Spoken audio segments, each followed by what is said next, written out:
Dan saudara, untuk mengetahui informasi lainnya terkait dengan kecelakaan bus yang terjadi hingga menewaskan 11 orang hingga saat ini yang terdata, kita akan coba terhubung dengan jurnalis Kompas TV Rio Johannes di sana. Selamat siang Rio. Selamat siang Imron. Baik Rio, dari hasil pantauan Anda di sana, sebenarnya apakah sudah diketahui bagaimana kronologinya terjadi kecelakaan?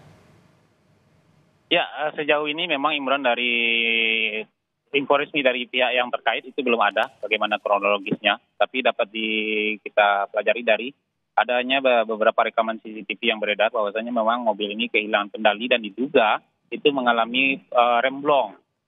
Sehingga dia terbalik di kawasan jalur penurunan setelah terminal Kota Padang Panjang. Demikian Imron. Kondisi jalan di sana seperti apa? Apakah licin atau berkelok atau turunan seperti apa? Ya, kalau kita melihat kontur geografis di daerah itu, memang itu merupakan turunan yang cukup panjang di daerah kawasan jalan yang melintasi terminal di Kota Padang Panjang itu, Imran. Jika kita melihat pelajari video CCTV-nya, memang kondisinya laju bus ALS ini bisa dikatakan cukup kencang, dan dari keterangan awal itu memang diduga truk ini mengalami remblong. Demikian, Imron. Apakah ada penumpang di sana atau korban begitu ya yang belum dievakuasi dan hingga saat ini proses evakuasinya masih terus diupayakan, Rio? Ya, Imron, untuk saat ini memang itu tim gabungan masih melakukan proses evakuasi karena memang diduga masih ada korban yang terhimpit badan bus yang terbalik.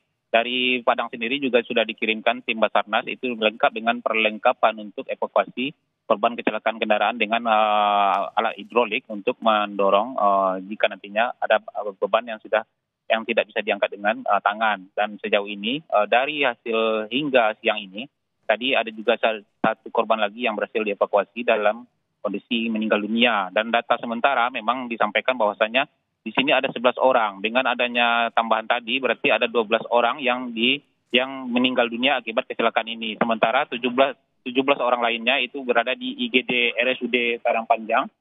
Lalu ada 5 orang di IGD Yarsi. 3 orang dirawat di puskesmas terdekat. Demikian, Imron. Berarti jumlah penumpang termasuk supir dan kernet apakah sudah terdata di sana atau ada datanya, Rio? Ya, sejauh ini memang pihak terkait masih fokus untuk melakukan proses evakuasi mobil bus ini di kawasan TKP. Dan untuk pendataan memang belum dilakukan pendataan secara rinci, baru korban-korban yang berhasil dievakuasi dan korban-korban yang sudah sampai di pusat layanan kesehatan terdekat. Dan di mana diantaranya ada sejauh ini meninggal dunia masih 12 orang, datanya masih fluktuatif, masih berkembang. Di IGD RSUD Padang Panjang itu 17 orang, di IGD Yarsi, Rumah Sakit Yarsi itu 5 orang, dan di Puskesmas itu ada 3 orang. Demikian, Imron. Untuk lokasi tepatnya terjadi kecelakaan dan saat ini badan bus begitu yang belum dievakuasi, titiknya di mana, Rio? Ya, ini titiknya masih di kawasan jalan yang menuju ke terminal bus, itu berada di pusat kota Padang Panjang. Ini memang kawasan yang cukup ada turunan, tidak terlalu tajam tapi panjang, turunnya panjang, sehingga ketika ada mobil yang kehilangan fungsi rem ini bisa menyebabkan kecelakaan yang fatal. Demikian, Imran. Dari informasi juga yang kami dapatkan mungkin agak simpang siur ya, tapi kami ingin mengonfirmasi kepada Anda. Ada yang mengatakan bahwa memang bus melaju cukup kencang kemudian tidak terkendali, tapi ada juga yang mengatakan bahwa bus sebelumnya menghindari kendaraan lain hingga akhirnya kehilangan kendali. Dari CCTV yang Anda saksikan begitu ya, seperti apa, Rio? Ya, memang dari informasi yang berkembang dari beberapa masyarakat yang menjadi saksi mata memang mengatakan bus ini cukup kencang.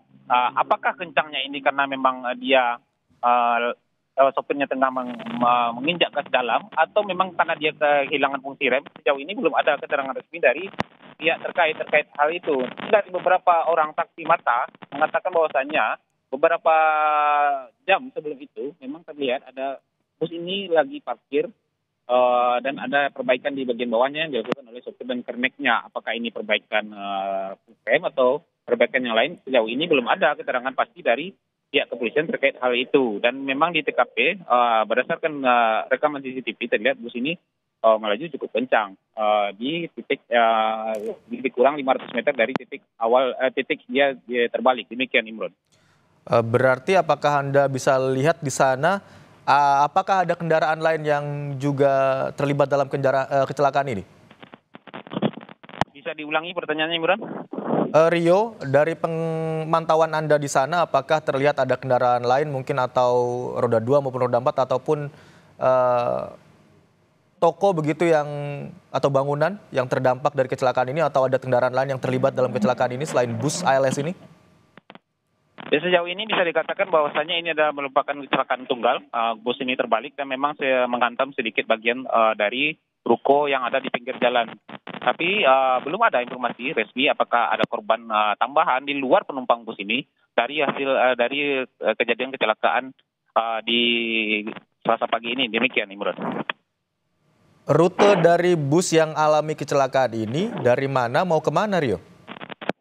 Ya, berdasarkan keterangan dari pihak kepolisian yang dikirim melalui via WA itu disampaikan bahwasannya kendaraan ini merupakan kendaraan ALS dari Kota Medan, tujuannya ke Jakarta. Demikian, Imran. Saat ini proses evakuasi masih terus dilakukan. Kami juga lihat ada kendaraan besar begitu yang turut dikerahkan untuk membantu proses evakuasi. Lalu apakah ini ada pengalihan arus lalu lintas dari pantauan ada di sana? Ya, untuk proses karena dilakukannya proses evakuasi memang diberlakukan pengalihan arus lalu lintas. Di sini memang bisa kendaraan-kendaraan yang harusnya melewati jalur terminal ini bisa dialihkan memasuki kawasan pusat kota dan bisa langsung turun ke daerah Cilayang namanya. Itu jalur lintas Sumatera, jalur utama yang menghubungkan antara Kota Padang dengan Kota Bukit Tinggi. Demikian, Imran. Tapi memang rute yang dilewati bus ini memang kan merupakan rute utama atau jalan utama dari Kota Padang Panjang begitu ya, Rio ya? Ya, rute yang dilewati bus ini adalah rute jalan yang dilalui oleh kendaraan bermuatan, bus, truk, biasanya melalui jalur ini karena dilarang melalui pusat kota. Di sana di pusat kota juga ada jembatan layang yang ketinggiannya bisa menyebabkan truk ini tersangkut sehingga semua bus ataupun truk dan kendaraan umum lainnya memang melalui jalur jalan yang melintasi terminal ini, Imron. Baik, saudara, itu tadi laporan dari jurnalis Kompas TV Rio Johannes yang melaporkan dari lokasi. Terima kasih jurnalis Kompas TV Rio Johannes. Nanti kami akan menghubungi Anda kembali untuk mengetahui informasi terkininya. Terima kasih, Rio.